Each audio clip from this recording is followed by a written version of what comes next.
What exactly is a hitting legend? It seems so vague. Hitting. There's so much that goes into it. Launch angle, barrel rate, exit velo. The ever so slightest tweak in mechanics can change you from a 90 OPS plus hitter to a 120 OPS plus hitter. But the game values slugging today more than ever. And honestly, rightfully so. A home run is worth a hell of a lot more than a single, and they should be weighted properly. And with that realization that front offices and fans can almost universally agree upon, stats like OPS and OPS plus have been used far more regularly to judge a player's true offensive output. But in this transfer of knowledge and statistics, we've lost an art. Hitting is about power, sure, but you can't drive the ball out of the ballpark if you never made contact in the first place. And hitting a baseball into fair territory in 3 tries or less is arguably one of the hardest things to do in all of sports. To be a hitting legend is to do something nearly impossible. The difference between a 1-for-4 night and a 1-for-3 night may seem small in a one-game sample, but over a 20-year career, that difference can change you from a serviceable big leaguer to a legend of the game. And while there are a few hitting legends that have existed in the past, there is only one true king in my eyes. The king of singles, Mr. Padre. This is the hitting legend of Tony Gwynn.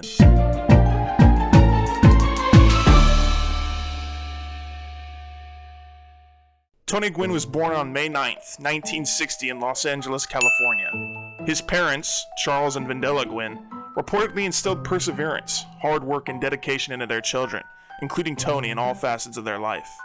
This immediately transferred to Tony's love of sports as a child, specifically baseball and basketball. Tony excelled in both as a young child, and actually he was significantly better at basketball than he was at baseball. But that doesn't mean he still wasn't passionate about baseball. He spent lots of time playing backyard baseball with his brothers, and he greatly idolized Ted Williams for his bat control and ability to put the bat on the ball. Despite that, he chose to take a basketball scholarship to go to SDSU instead of a baseball one. Later in life, Gwynn said he actually never thought he'd play baseball again after high school, and that he was fully committed to basketball. After only playing basketball in his freshman year at SDSU, one of Gwynn's friends convinced him to go out for the baseball team his sophomore year, after 2 outfielders on the Aztecs baseball team got injured. He did, and he immediately impressed everyone. He may have been SDSU's prized point guard, but before everyone's eyes, a major league superstar was forming. At basketball, Gwynn was breaking SDSU records left and right, and in baseball he became an All-American outfielder twice. His first was in his junior year, his second was his senior year. But as Gwynn started impressing more and more from both sports, it started creating more and more drama. There had been plenty of times both the basketball team and their coaches, and the baseball team and their coaches wanted Tony to drop the other sport and pursue their sport only. Gwynn couldn't make the decision. Well, not until he was forced to. In June 1981, Gwynn was drafted 58th overall by the San Diego Padres in the Major League Baseball draft, and later that same day was drafted in the 10th round by the San Diego Clippers. It seemed the city of San Diego yearned for his young athletic talent. Maybe feeling spiteful that he was drafted rounds later than he was told he was going to be drafted in the NBA, or the fact the Padres had a close eye on Gwynn and wanted him badly swayed his decision. But for whatever reason Gwynn had found, he was finally forced to choose a sport, and thankfully, he chose baseball. The following year, 1982, Gwynn impressed the Padres with a great spring training, but was left off the roster because the Padres already had plenty of experienced outfielders in 1982. All Tony had to do really was to wait for his chance for an injury or a slump, and he knew he'd be their first call. Eventually in July, Tony did receive that call. One of the Padres' established outfielders, Rupert Jones, fell into a pretty bad slump. The soon-to-be hitting machine of Tony Gwynn would finally get his chance. On July 19th, 1982, Gwynn made his first Major League Baseball appearance and recorded his first Major League hit in his debut, a double to left field. Before we continue with Tony's career here, I want to take a second to talk about the Padres. The Padres were a fairly new team heading into 1982. In 1969, Major League Baseball had an expansion, in which the Royals, Expos, and the Padres were added to baseball. And for the first 13 years for the Padres, they were abysmal. 12 of those first 13 seasons, they had losing records. And between the years of 1969 and 1981, no team had fewer wins and a lower winning percentage than the Padres, excluding the expansion teams of 1977. As you can assume, it's hard for new teams to get off the ground, and the Padres were no different. All it takes for new franchises to turn around, though, are legends to come up from their farm system and change everything. And the Padres didn't know it at the time, but an all-time great, who was drafted a year prior, was already here. Finishing Gwynn's rookie year, a year in which he only played 54 games, he hit an impressive 289 as a rookie, which is a number you should remember for Tony Gwynn's career, but we'll get to his career numbers later. In 1983, he started the year off with an injury that kept him sidelined for 2 months. And coming back from it, Gwynn wanted to prove he was the real deal. But following his return from injury, Gwynn struggled. On July 29th, Gwynn was hitting a measly 229. He'd have to break out of this slump if he wanted to stay in the big league squad. But here comes what made Gwynn revolutionary in terms of hitting. Sure, he idolized Ted Williams, and sure, he obsessed over his mechanics and the many, many hitting drills he dedicated his life to. But what really separated Tony from the rest of the pack was his revolutionary study of film. You see, in the present age, it'd be impossible to find a hitter or pitcher that doesn't watch film to study their mechanics and to study opposing hitters and pitchers so that they can gather as much information on them as possible. But in 1982, no one was really doing that. Video cameras were invented decades prior, and games were obviously broadcasted via video camera, but the lack of technology and need for multiple cameras to study different angles wasn't needed back then. Gwynn asked his wife to record his at-bats with a video camera. Gwynn would then spend hours in a room watching his at-bats, studying his mechanics, studying pitch patterns pitchers would use to get him out. Tony's solution to his slump wasn't blindly changing warm-up routines or changes to his stance or changing the drills he did for no reason. He did what he always did. He worked harder and he worked smarter to learn why he was failing and then did every step he knew how to fix it. Following Gwynn's slump and a more serious attempt at video analysis, he started to heat up. A 25-game hitting streak and his low average at 229 on the year rose to a 309 average by the end of it. His dedication to video earned Tony the nickname of Captain Video. It allegedly started from the players in the dugout because he'd carry around the equipment needed to watch his at-bats. And little did people know at the time, he'd have just changed the game forever. Well, the year is 1984.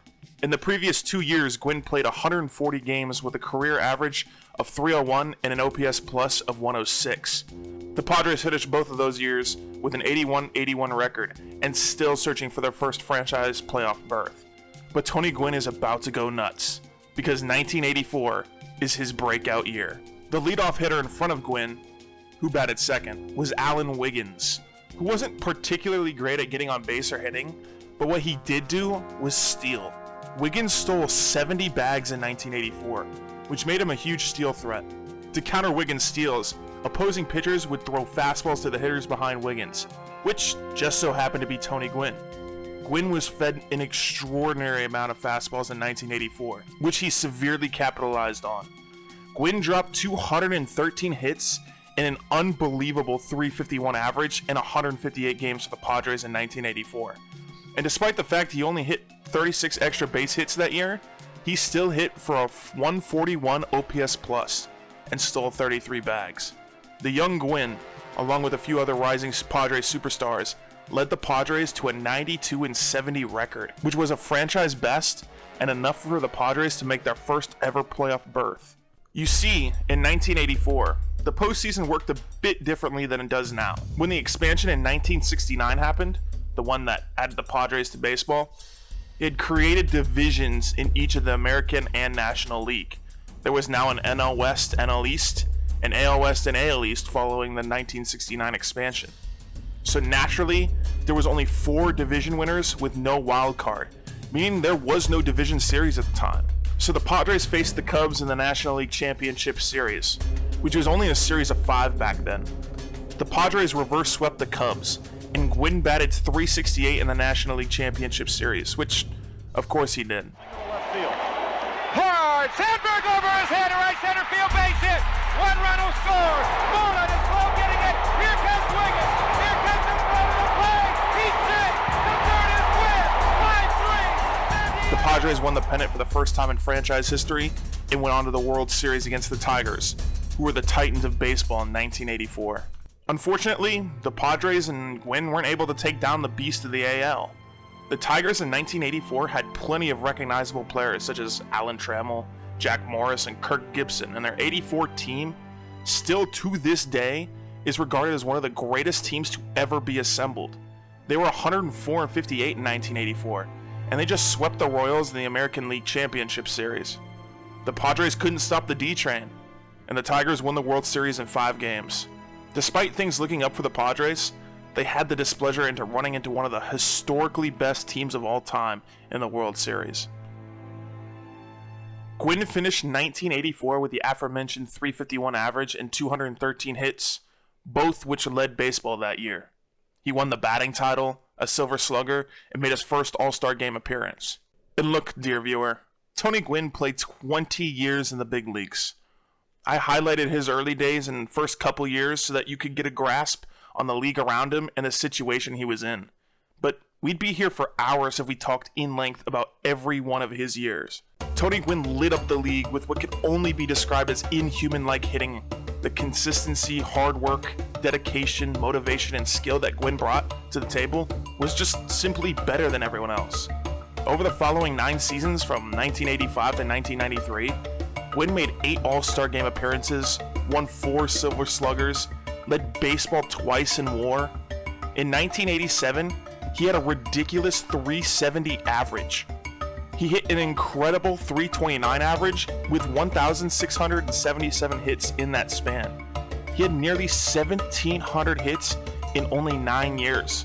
And remember, that isn't counting his third in MVP voting 1984 year. Through Gwynn's first 10 years, from 1983 to 1993, he already had over 2,000 hits. Even if he fell off in 1993, it would be nearly guaranteed he'd make it to the very exclusive 3,000 hit club. If you know your Tony Gwynn trivia, you might be thinking right now, hey, you forgot about his gold gloves. In that span up to 1993, Gwynn had 5 gold gloves. He was proud of his defense. Well, you're absolutely right. I was just about to get there. Look, the way I'm painting Gwynn right now is of a man and a hitter that had inhuman-like bat and plate control, and a man that revolutionized the way baseball players will approach hitting. And you're right, dear viewer, but I've purposely misled you guys all so far. Gwynn is mostly remembered for his one tool, and this video and video title have played into that one tool so far. But I've left off Gwynn's defense, power, and speed for a reason up to this point. Sure, he prided himself on his ability to get hits, but Gwynn wasn't always interested in just hitting. He actually regularly talked about trying to be the best all-around baseball player he could be. He didn't like being called or referred to as a one-tool player. That means he did regularly try to improve his defense speed, arm, and power. And to his credit, he improved on all of those tools tremendously throughout his career. In college at SDSU, it was reported and self-admitted that he was very bad defensively. At the earlier parts of his major league career, his defense was definitely serviceable according to sabermetric fielding stats. And as his career did progress, he did improve at his fielding, but only ever so slightly. Back then, it was impossible to always correctly give people gold gloves. All they had was the eye test and fielding percentage as a stat, and Gwynn passed both of those with flying colors. He had an excellent fielding percentage, and he looked good and smooth out in the outfield. Looking back with better analysis and technology, Gwynn had an average fielding ability throughout his career, even in some of his gold glove years, which is no small feat in itself. It's hard to be defensively serviceable for 15 to 20 years. Even players in their early 30s now are making the switch to DH and first base because their fielding ability withers quickly with age. All that being said, during the aforementioned 1982 to 1993 stretch, Gwynn did win 5 gold gloves, which is a huge accomplishment. I wouldn't want to take that away. But raised to today's standards, which will always be unfair to players of the past, perhaps Gwynn wasn't as elite defensively in his earlier years as some think. And to build off the improvement of all 5 tools of his game, Gwynn did improve his speed and power over time as well. He stole 15 bags in his first 2 shortened years combined, stole 33 in 1984 like I mentioned before, and actually stole a career-high 56 bases in 1987. During our highlighted time frame, he stole 263 bases, which again is no small feat. Unfortunately, after 1990, his speed and stolen bases reduced to fairly average at the time. And the reasons for that is I don't want to particularly get into. As for his power, Tony was known for being the king of singles. Hell, I introduced him as the king of singles.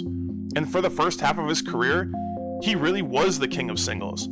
Outside of his 1987 year, his slugging sat around the .410 mark, which, to his credit, was slightly above average for the time. But in 1992, Gwynn met up with his idol Ted Williams, who supposedly taught him how to pull the ball more effectively. From the years of 1993 to 1998, Gwynn's power greatly improved, but we'll get to those years here in a second. Because now, the year is 1994, the year of the shortened strike, and Gwynn is about to attempt the impossible.